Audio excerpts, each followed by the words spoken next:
things like that. So he's just complete brute force damage. Thunderlords gets in there, does it, and he did a fantastic amount of damage that game. He was tied with High, who had AoE teamfighting abilities, and they were the 2 highest members in the game in terms of damage.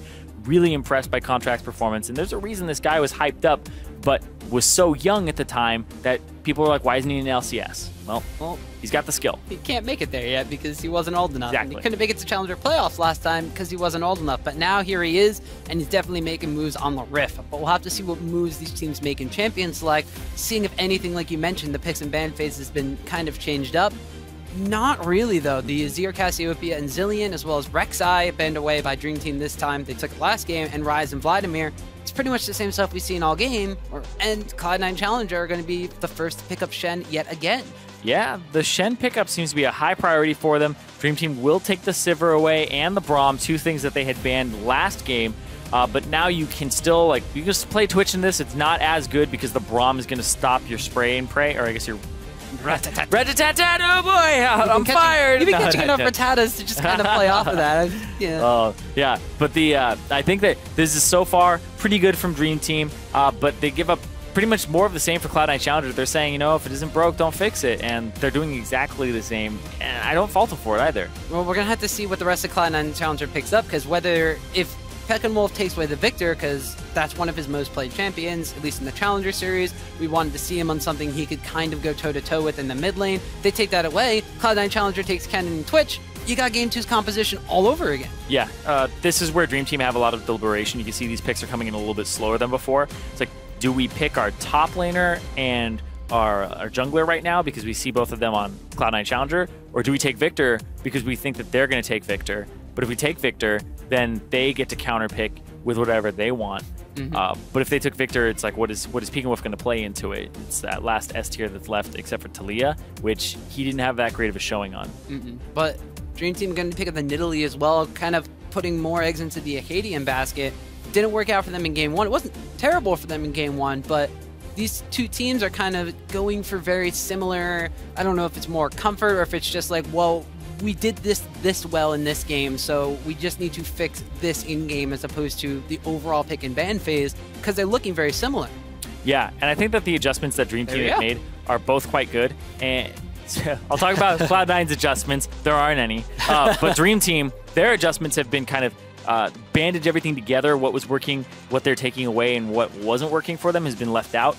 I think the Victor is still a very good champion for Peckinwolf. He was able to keep up in damage. He's able to wave clear and keep some pressure on. And then Acadian also having a good Nidalee performance. And I actually think that both those guys have had rather good performances the entire time. The one performance that was really off last game for me was Chirong on the Rumble, but also Norscarin on the Bard seemed a little bit out of sorts. He was missing a ton of Cosmic Bindings. He wasn't lining them up appropriately. His ultimates, his Tempered Fates, weren't really in a position that his team could capitalize on, and they were more of mid-fight Tempered Fates instead of Tempered Fates to start the fight on flashless targets. And so they weren't really abusing the ability they had to start some of those fights, but were rather waiting for Cloud9 to already collapse. And we saw the Kennen completely turn that around, especially with the re-engages after he picked up the Proto Bell, and once he got the Zanyas, very difficult to take him down. But we're going to wind up seeing more of that here from Cloud9 Challenger as they get the exact same team composition as last game.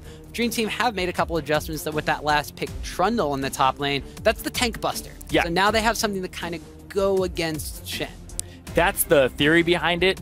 Trundle is very auto-attack based. Like, none of his abilities do damage except for, I guess, his ultimate, and then he has an auto-attack modifier. So he also has the fact that he has to worry about the Spirit's Refuge from Shen, because it's going to bring his DPS effectively down to 0 unless his ultimate is on, and that gives a large advantage to Shen. Also, the build that you typically go with a Trundle is not very tanky. You usually go for Ravenous Hydra, and then you go into like Spirit Visage or something, but the fact that the Shen's going to be doing % HP damage is a little worrisome as your build progresses and you want to get more tanky. It's kind of like, well, how much magic resistance do you have?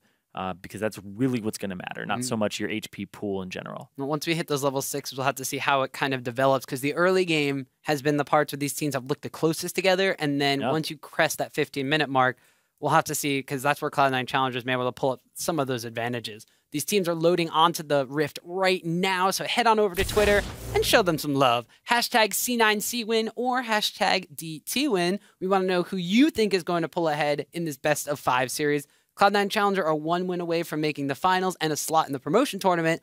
Dream Team, they got to pull a Cloud9 and do the reverse sweep. They do. They have to channel who they're against them and, yeah, reverse sweep it and come back from this 2-0 deficit. Like Dream Team, they have shown that, you know, they can give Cloud9 a run for their money. It's a little bit exciting because it's almost like yesterday.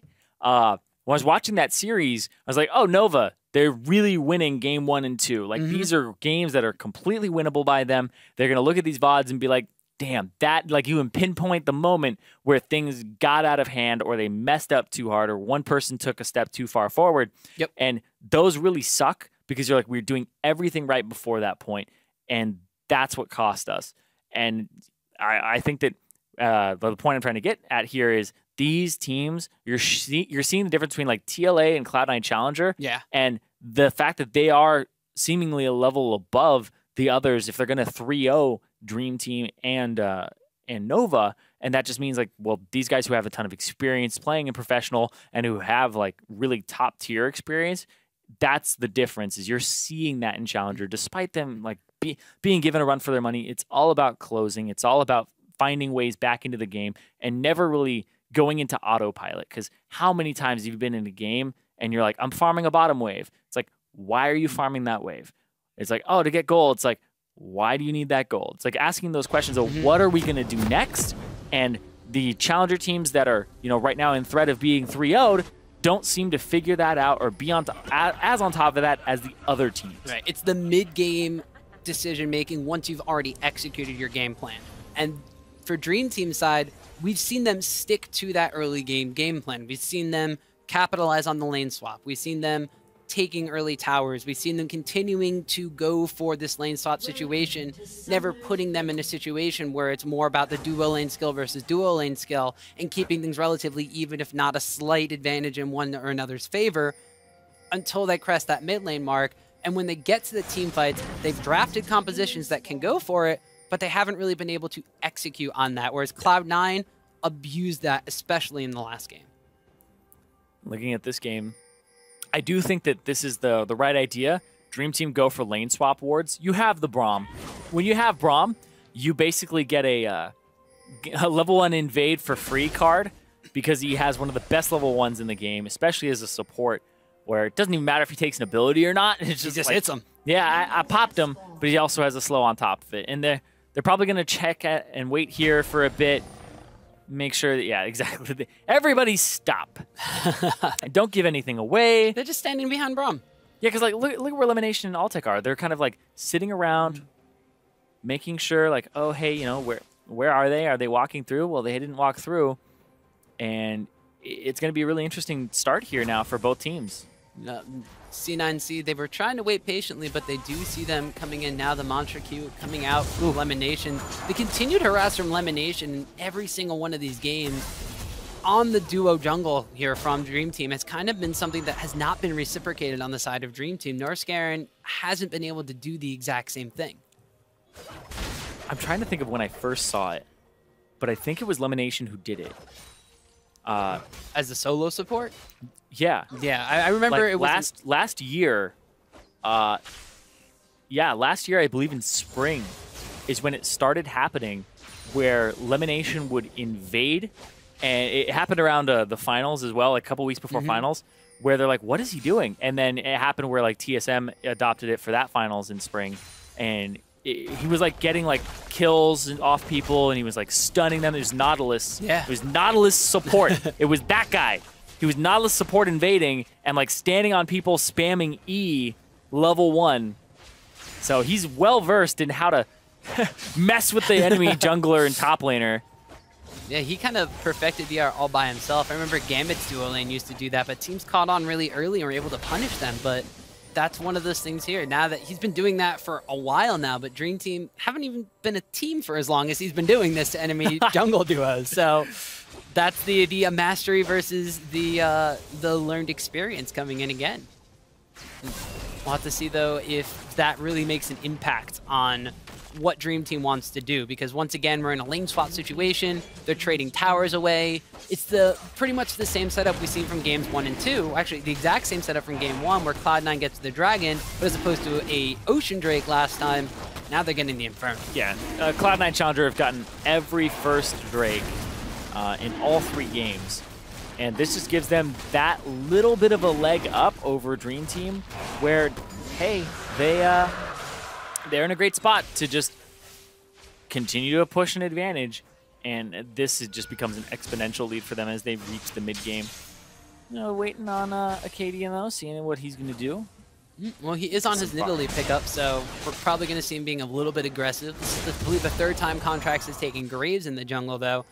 Game number 1, we saw Contract kind of taking it to Acadian in the jungle matchup, although it was after C9C had gotten some earlier advantages based off of just CS advantages from that lane swap.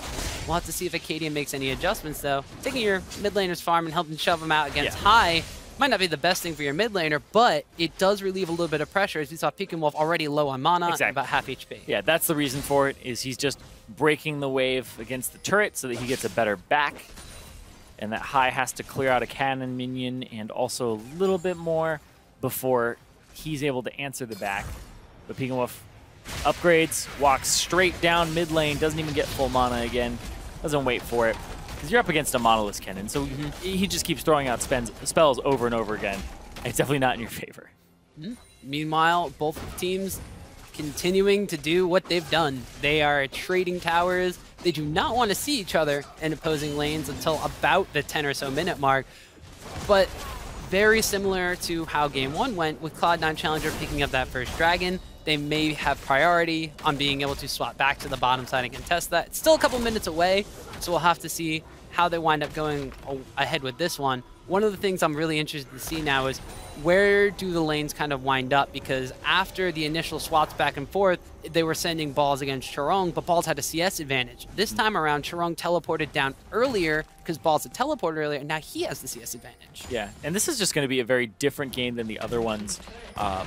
Even though it's the same composition from Cloud9 Challenger, I do want to preface it with this game is going to be different because Dream Team have a Sivir on their team, and that's going to give Pekin-Wolf a way to get in. It's going to give them a ton of wave clear from their mid lane, whereas Cloud9 Challenger, they're kind of lacking in the wave clear department all around.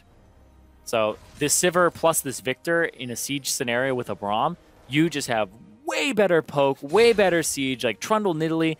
You're going to be poking them down. Like, if you can get in a 5-on-5 under turret, Dream Team will try to not have it happen. Ooh! But if you're getting engaged on by High as soon as he gets level 6, it might be a different story. But Acadian coming up here, High going to have to back away from that, does not get the assassination. Yeah, the exhaust being burned, Pekin-Wolf holds his flash, and Acadian just heals him. So Summoner spell advantage to Pekin-Wolf for now. Yeah, High hoping to burn summoners for summoners, but only burns 2 for the price of 1 in that case. And this may be the first time we've seen High at a disadvantage after making one of those aggressive plays.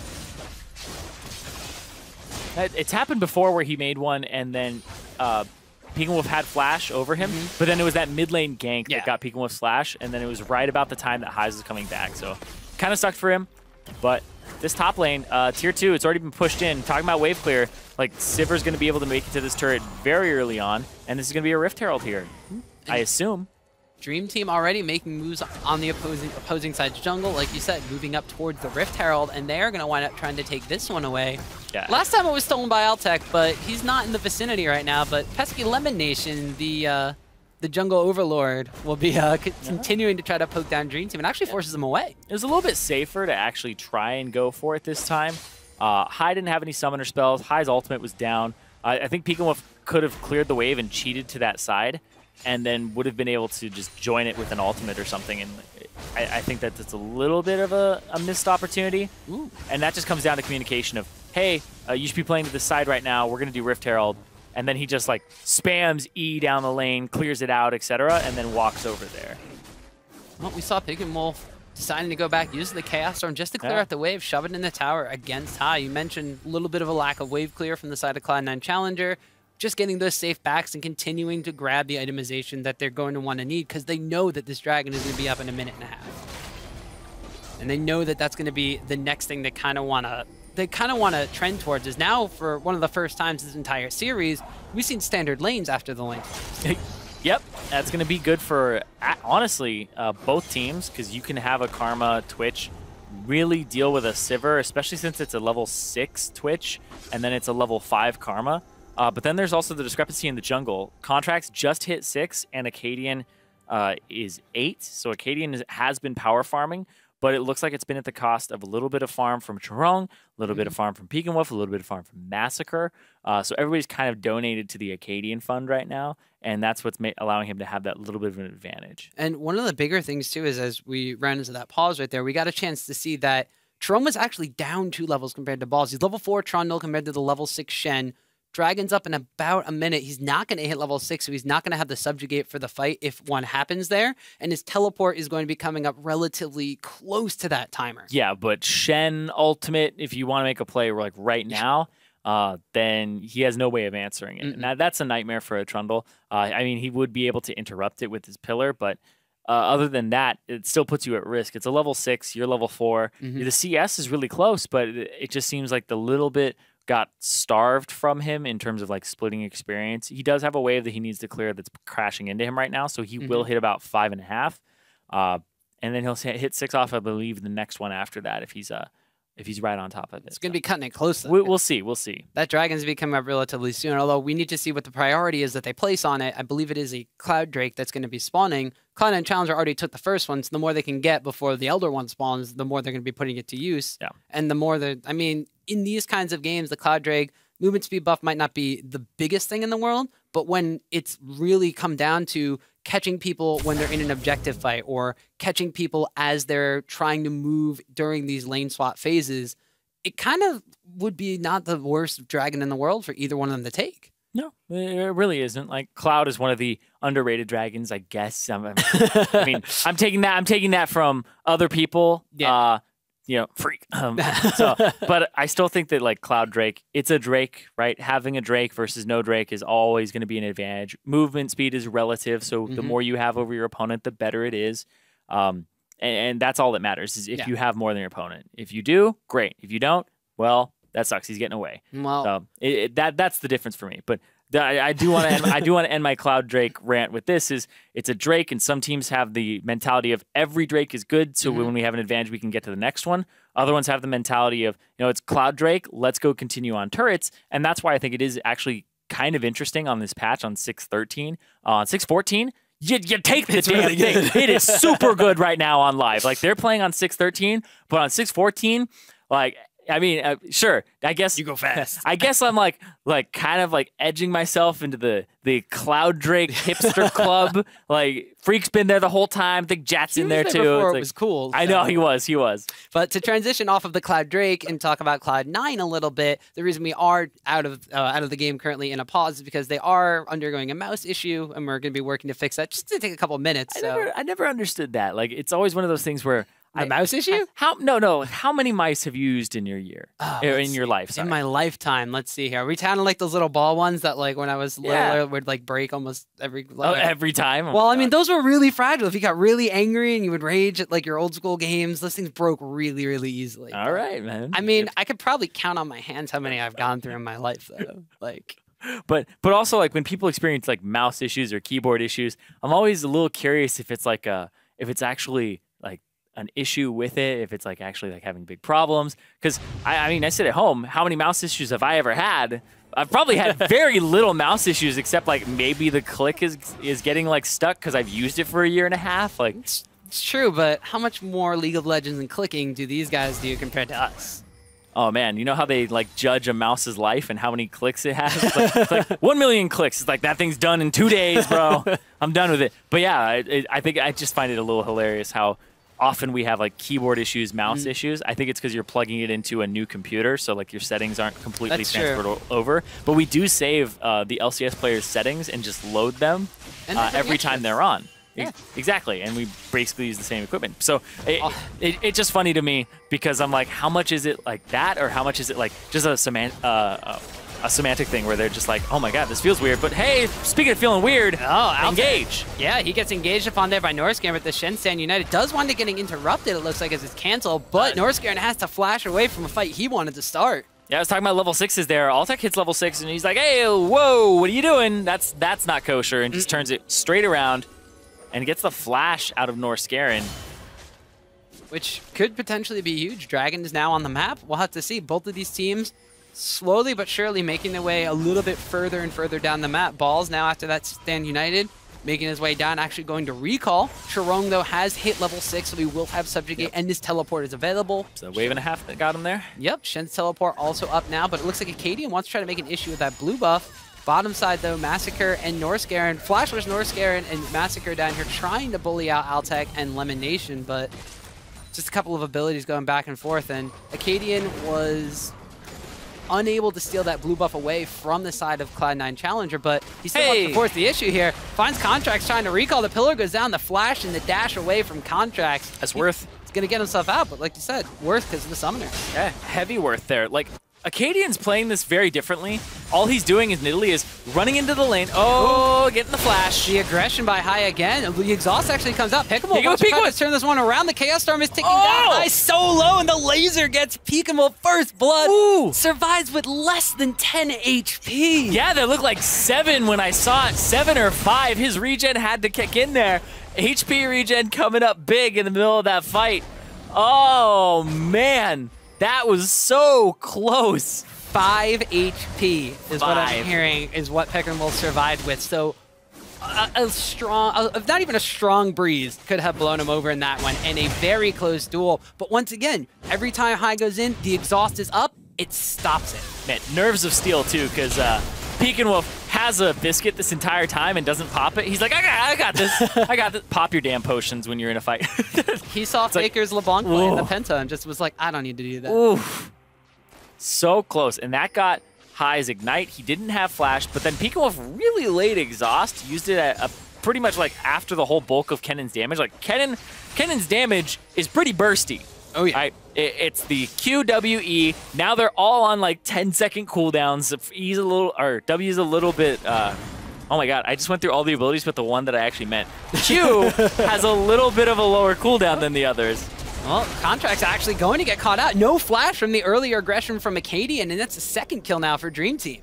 Oh, man, just right on him. They got his flash from earlier, able to capitalize, has to blow the ultimate to go backwards, and now Acadian has a large advantage over Contracts, and he's really pushing him down. Acadian has now been going to lanes, and he's shoving them out, but he's doing the whole solo queue. That's my farm. That's my farm. I'm helping you. That's my farm. I see wave, my wave. Is this a mentality you're very familiar with?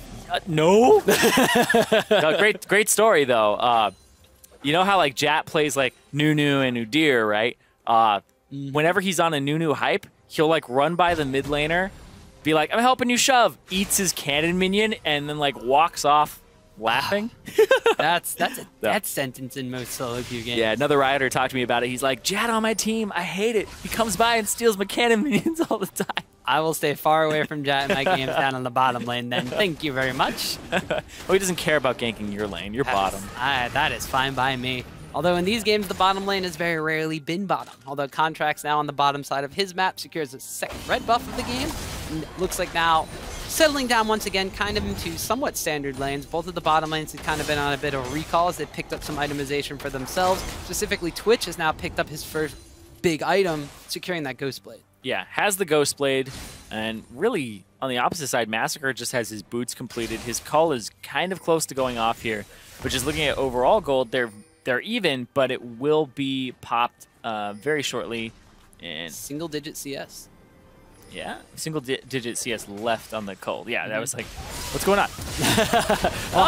Pekinwolf, no way to get out. Wants to get aggressive again, and Contracts is there to do that 1-2 punch combo of mid lane and jungler. But bottom lane, Altec's going to get aggressed on. Lemon Nation's nowhere to be found because he's in mid lane, and Massacre capitalizes on that one. Dream Team pick up a trade kill on bot side. Yeah, Altec was actually just kind of chilling around and walking back and forth. Acadian actually secures the blue buff there too. Lands a spear onto Contracts. Teleport's coming in from Charong. If he's able to get a pillar down here, they could turn it around. He flashes in, the pillar goes down, Contracts skirts on the outside, but Acadian goes in, jumps out of the tether from Karma, but Contracts turns it around. He's burning down, the red buff is there, and Norscaren's able to pick up the kill. Ooh, that was a little interesting because you would love to have those double buffs on your AD carry, especially a Sivir, which is a little bit more mana intensive. So you can just continue to wave clear high. Once again, he's gonna ulti flash, I believe. Oh, he proto belts. Oh yeah, no, he proto belts in. That's right, that's right. That's one of the reasons that Kennen's so good. Pink ward, boom, alt deck, what up? You asked last game where they were, and Dream Team's adjusted. They're carrying him now in force. Oh yeah, no, he put a pink ward down before when I said that. He said it like, he did it like a second afterwards. Like, where are the pink wards? Boom, there it was. But yeah, keeps the pink ward in his inventory for him there. Really good decision to have made. And I think that this mid lane though, like Hai's just showing the power of Kennen and how much of a bully you can be against your lane opponent. And it only gets worse because he has the Dark Seal, so every time he does it, he gets a little bit more AP. Kennen has some pretty decent ratios, but it's all about at least getting in there and constantly harassing them down until the point where you can just 100-0. Well, why would I say 100-0 after harassing? That makes no sense. 80-0. Nah, 75% to 0. Yeah. Now Dream Team actually making a move for this Rift Herald, something they paid for in the last game where it was stolen away, but they are going to secure it this time. But the fight is going to be brought to them by Cloud9 Challenger. Balls is in the pit, trying to CC as many people as possible as Peekamolf goes down on the outside to Contracts. Now Massacre is going to wind up going down for a double kill to Contracts. Again, is the Rift Herald really worth that much? There's a lore on it. There's a lore on it? What? Everybody wants to go into there because there's a lure. Oh, it's a lure. Not a lure, the lure. A lure. The lure is it's from the void and it's kind of ugly looking. It's actually a mutated scuttle crab. Yeah. Yeah. Is it? Yep. Interesting, but... Yeah, I was actually really surprised when I was on the playtest team, when scuttle crab was like becoming a thing. When you would weaken it, its shell would like kind of pop off and it would be red. And I was like, oh, that's cool. Because like whenever you CC it, it takes CC for twice as long, and it takes way more damage and loses like 50 armor and magic resistance. And now it just gets really scared. But like, boom, his shell pops off. There's an eye there. Oh. Anyway, this was really interesting. Like, why are you doing this? Peekamolf doesn't even get to ulti here, and he even exhausts high, but he just doesn't give a damn because a lot of Kennen's power is in the stun and then setting up somebody like the Graves. And Peekamolf is just, you have to care a lot about your positioning, not just because of the Kennen in general, but the Kennen has Proto Belt and Flash. Yep. So it's a very long range that you have to respect from this Kennen. And I don't know why they were doing that in the first place. I don't know why they were in the pit doing the Rift Herald. I know they want to give the Trundle the Rift Herald and try to give him an advantage. He does end up getting it, so it is a plus for them.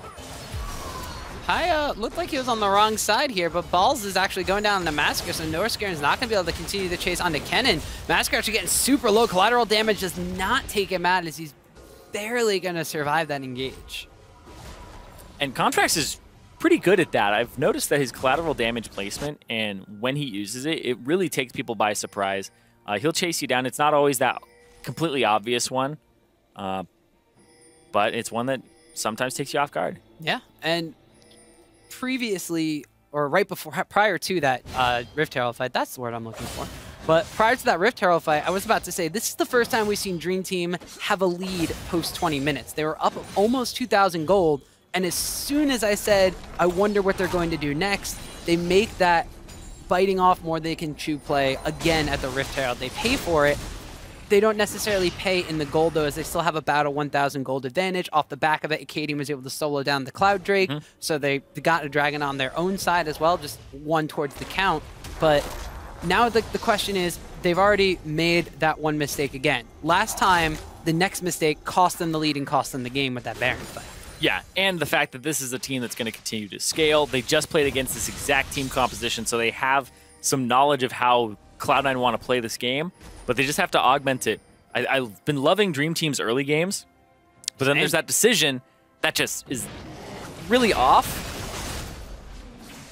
and it costs them.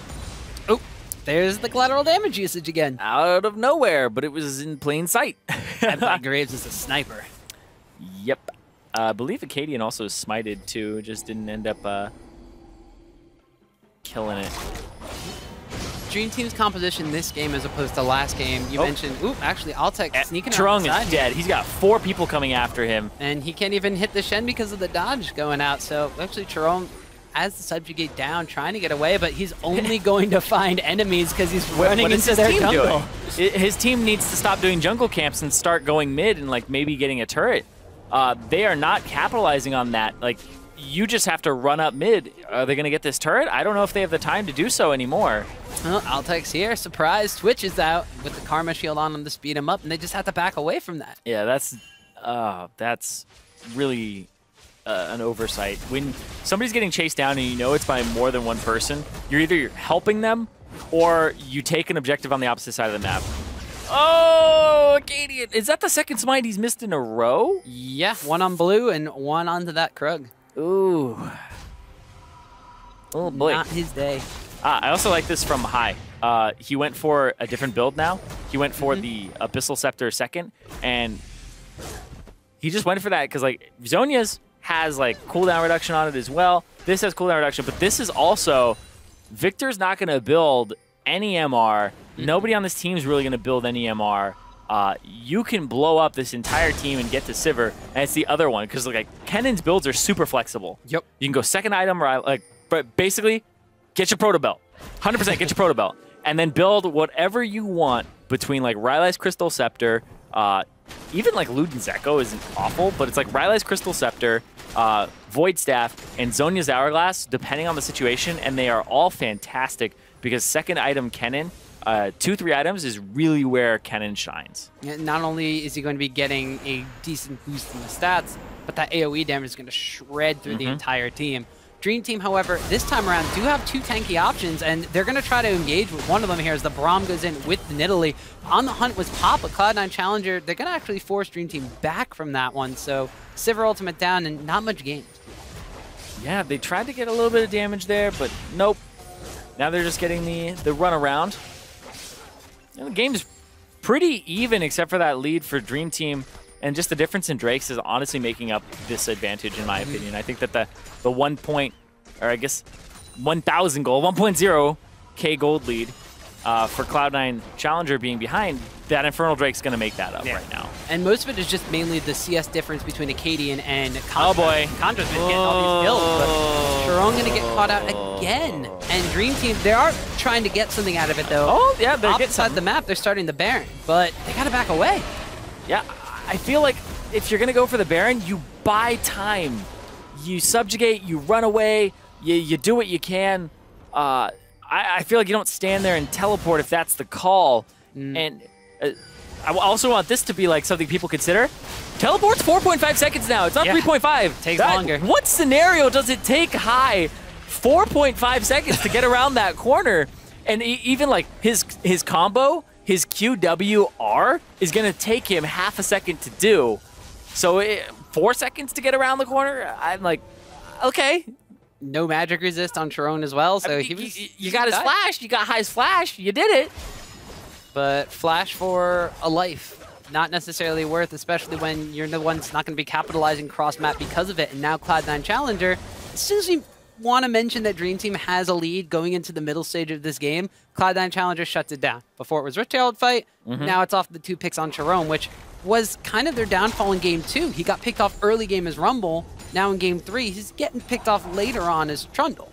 Yeah, I feel like Charong, it's kind of been a rough series for him, but I feel like his level, I don't know how much he can do against Balls and Cloud9 because they have always been quite coordinated at ganking top lane. You think back to like the Meteos and Balls days where it's, go gank top, get your top laner ahead, make sure that he's able to win.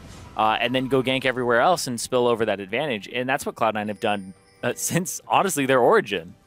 Yeah, but only this time around, it's not just the jungler that's doing it. It's Lemon Nation making a lot of high-impact plays across the map. It's High roaming with his proto belt, making sure he's able to get in, get the stun, and slice through those targets. Cloud9 Challenger have just been, like we said, superior map movements going into the mid-game as Altec and Contracts forced the flash out of Peek and Wolf. Oh, Contracts has flash and he almost killed Peek and Wolf. Almost. We didn't see it, no but cigar. Yeah, I bet he flash Ard, or maybe even like added more in there. But he got Peek and Wolf down very low. But I was expecting that. Yeah, oh my god, he's at 85 after he regened that entire time, so that was probably like 20 HP. Well, now Cloud9 Challenger forcing the issue mid lane, forcing away the mid laner. They're going for this Baron. It's super, super low. Northscaren's going to go in, though. Broke. Looks like they're going on the high. Massacre picks up the kill, but it is going to be Cloud9 Challenger securing the Baron, and now Braum goes down. No one left to stand behind. Dream Team are going to scatter. Chiron goes down to balls. The Zanyas comes out from Acadia, but he drops as soon as the Golden Aura does as well. It's a Baron in 3 for Cloud9 Challenger. Oh, this is just so frustrating for Dream Team because they get chunked out. Peek and Wolf, you know, he ends up like eating the ultimate of Contracts, but still Cloud9 Challenger are able to fight. They make the right call at the right time because Victor has to back. He has to back. He's a large primary source of damage. He's one of the reasons you don't clump up in the Baron pit. And when there's no way he's going to be there, 100% you go for this. They have control. Northscaren flashes over. That's blind as well. Hits high. They take him out. Looks great. But Baron goes down because Acadian is not in position yet to smite, fight, and contest it.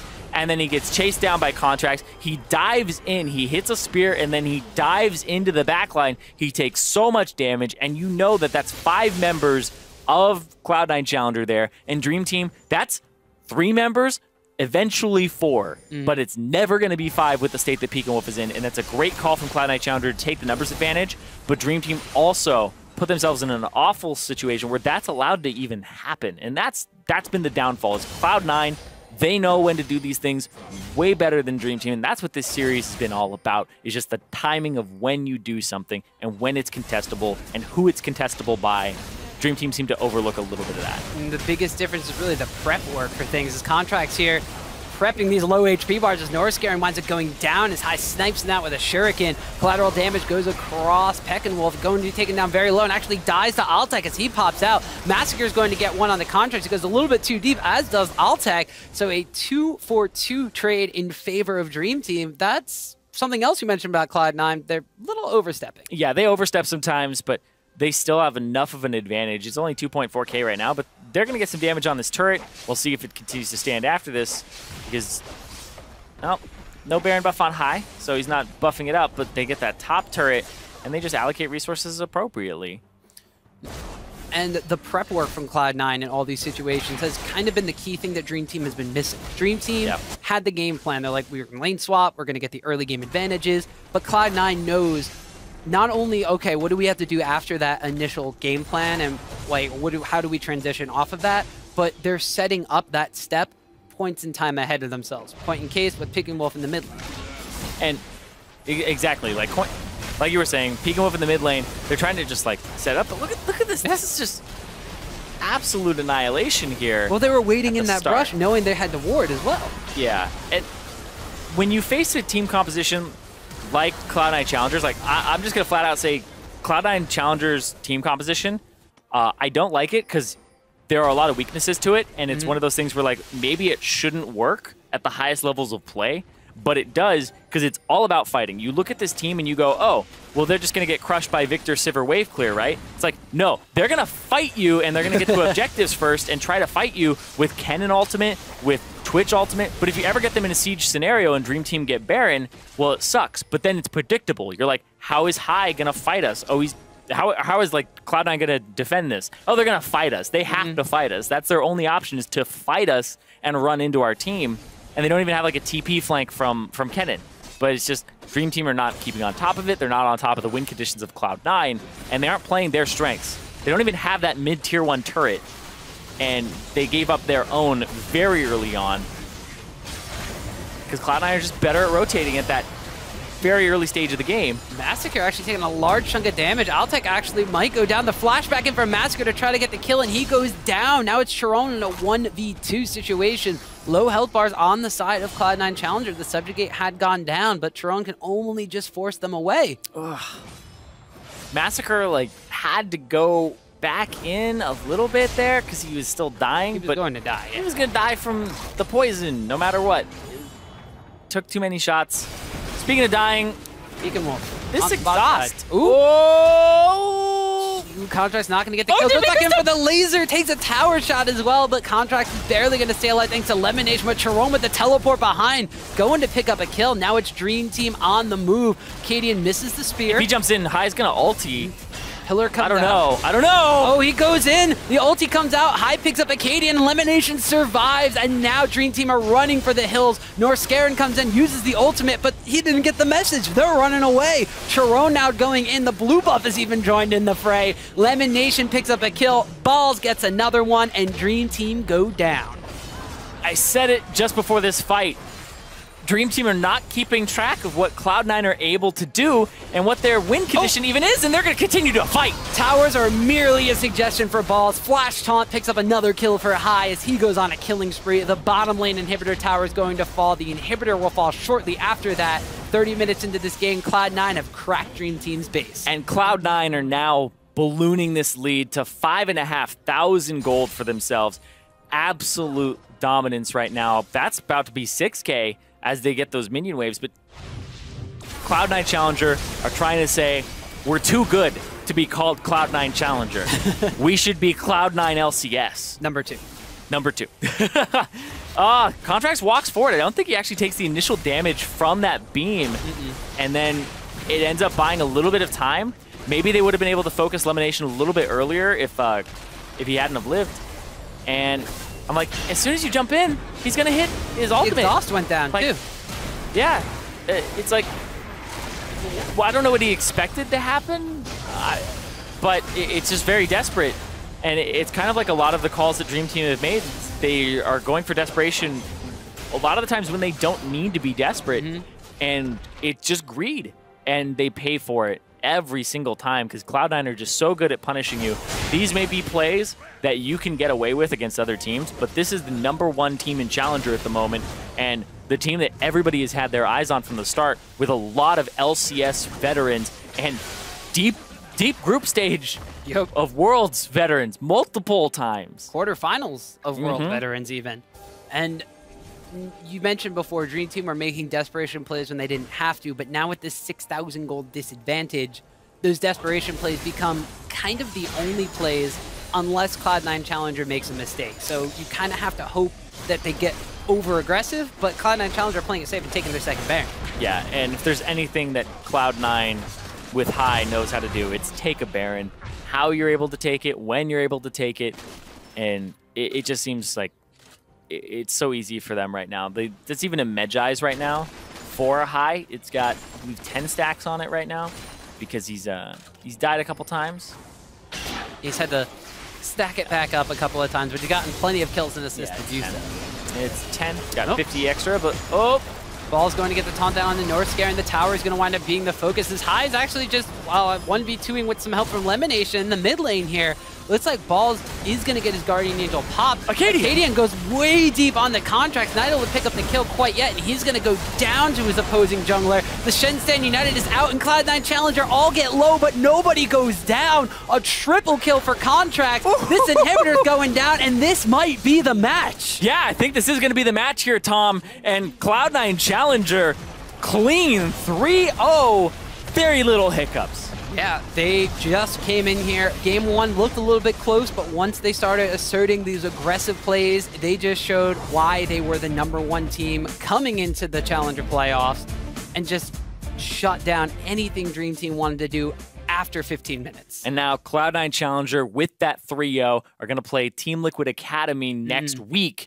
And they've already secured their spot in the promotion tournament. It's just, do they have to play that first round elimination match, or are they already in the double elim portion of the bracket? Because that's very important. We saw Dignitas get knocked out in that first round, and that's why they weren't able to go to that double elim portion. So make it to that second part, and then you have, honestly, I think it's like 5 teams go in, 3 teams enter. So if you make it past that first part, and you're #1 in Challenger, you're part of 4 teams where 3 of them make it out. Yeah. So I think you just have to win like that one extra match. You have like basically a double chance to get in. So very good stuff coming out from Cloud9 Challenger. I mean, we were saying Dream Team, they needed to stick to their guns this series. And they did. And they looked extremely good. And I don't know how many times we said it now, for the first 10, 15 minutes of the game. But they were falling apart in the middle game, or the middle stages of the game, because they were trying too hard to press early advantages they had gained, thinking maybe they were a little bit further ahead than they were, or thinking they kind of had the jump on things. And Rift Herald was like the big magnet, the lure for them. The lure. They were baited into the Rift Herald. And it was obvious what they wanted to do with it, but it's the difference between them saying like, oh, this is our win condition, we're going to play to it. It's like, okay, our win condition is let's get this Trundle going so that he can beat the Shen.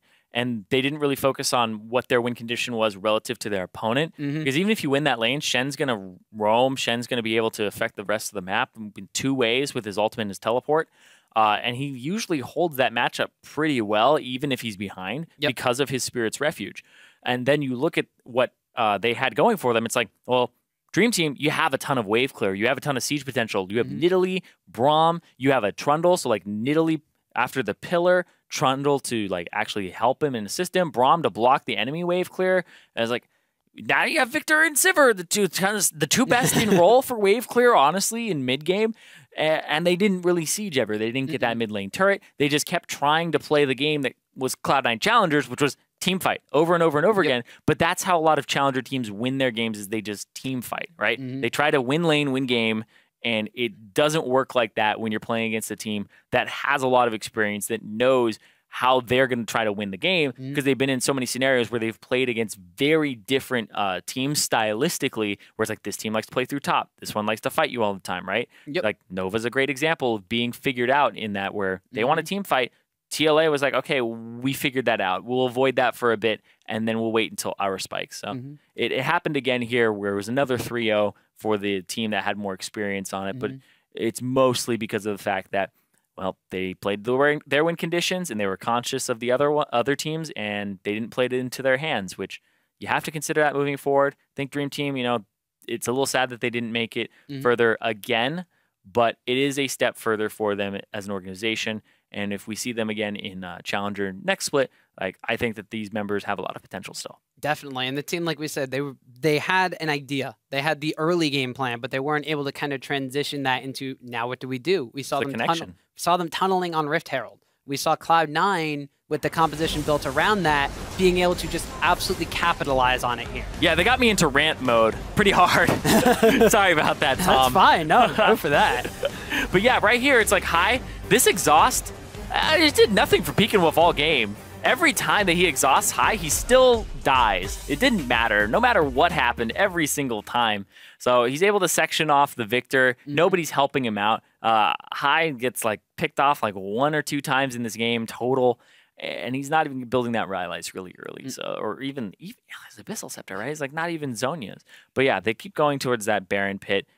I don't know why you want to fight there and why you want to fight at that time, especially against the composition of the Karma, the Twitch, and the like, Pennant. Oh, that's a team fight comp. It's like, whoa, maybe we should play around turrets a little more earlier. So it worked out for them kind of in game 1 when they had the Gnar, they had the Braum, and they had the team fight composition. But it seemed like when they picked different champions and tried to go for something a little bit different but play it similar, they weren't able to really transition off of that, and that gave Cloud9 a lot of advantages. That even though this game was one of the longer of the best of 3 series, by the time you hit, you know, like 30 minutes into the game, where you think like, okay, this is where like teams that might be really even, like a fight can make it or break it, Cloud9 was already very far ahead, and they're able to crack the base. Yeah, I think that the fight that really just ended the game, I don't want to say the one that like broke the camel's back this time, but it's like, hey, yeah, he killed him. He did it. He didn't even hit him with Proto Belt there. It's like, didn't have to. Okay, just absolutely annihilated.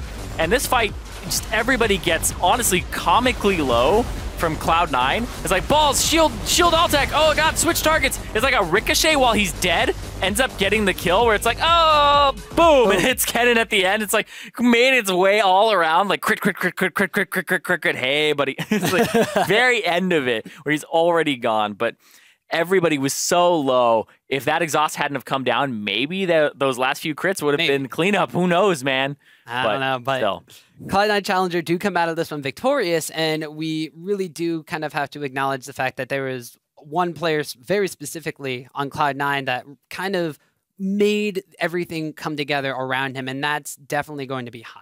Yeah, I think that Hai deserves the Player of the Series award here because he has been doing so much work, bringing out the Kennen and enabling his team to just go straight in. It's a pick that he's played actually for a decent amount of time now. I remember back to the Kennen Vladimir days where it was Cloud9 that played it, and it was that combination. They had that team fight, and he just kept having great fights on Kennen, great fights on Victor, very high damage, shutting down Pekinwolf, who was one of the better mid laners in the Challenger Series.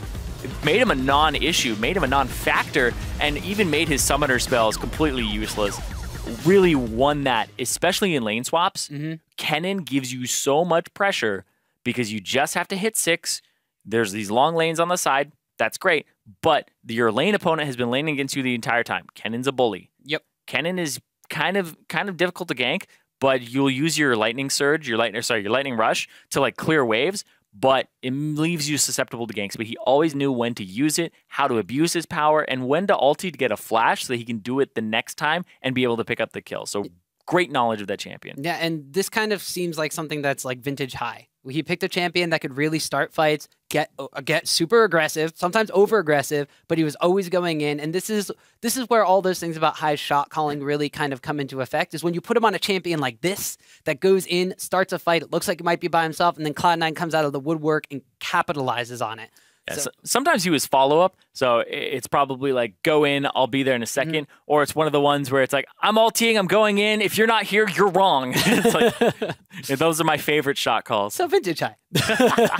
But Cloud9 Challenger have secured themselves now the spot in the Challenger Series Finals. So taking a look at that entire bracket, that last spot figured out, that means, of course, mentioned earlier, they're going to be going up against Team Liquid Academy in a showdown next week. Yeah, and from what I've been witnessing between these two teams, Cloud9 Challenger still looks like that #1 team.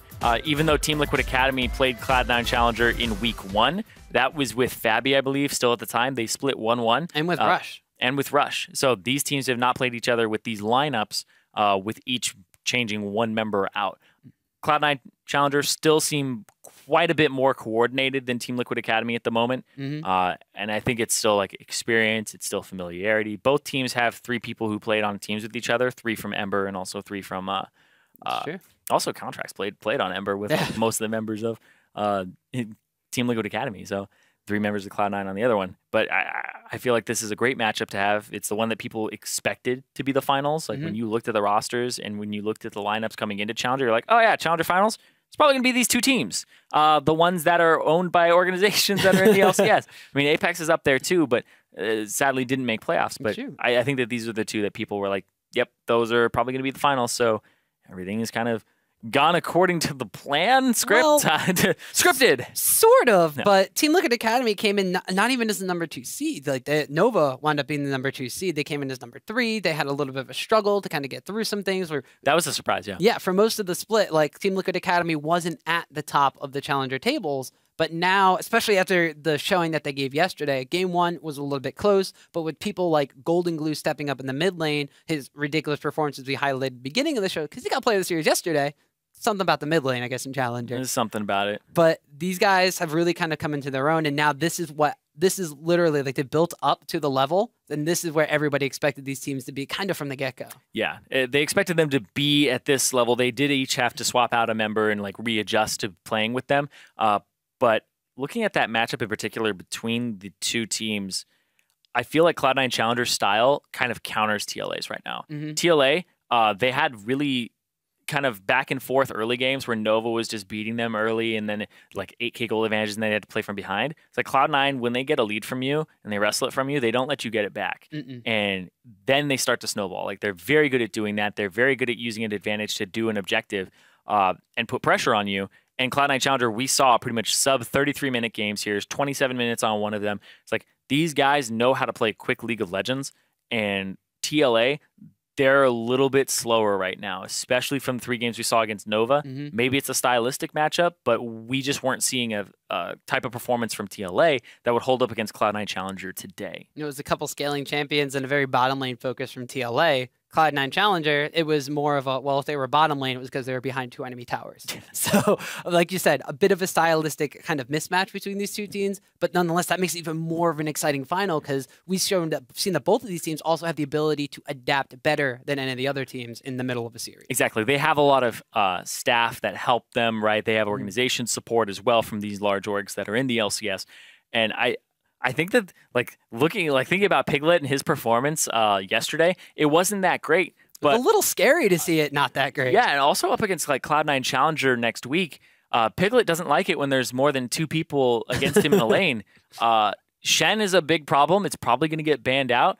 And I think that Cloud9 Challenger will just try to 5v2 Piglet all game. And it's something that looked like it shut down Piglet earlier and even on 2-on-2s and stuff yesterday. But if he's not on point, then it's going to be a big strength for TLA, kind of taken out of the equation. All right, well, we're going to have to wait and see because that's going to be doing it for us tonight. But first, a quick bit of broadcast reminder for you guys. The North American LCS is going to be hitting your streams a little bit earlier this Friday, 2 hours to be exact, so 3 p.m. Pacific Standard Time instead of the normal 5. Exactly. It's 3 p.m. Pacific, but it's also 9 p.m. for our friends on the East Coast. Wait, that doesn't work. Why is it? What?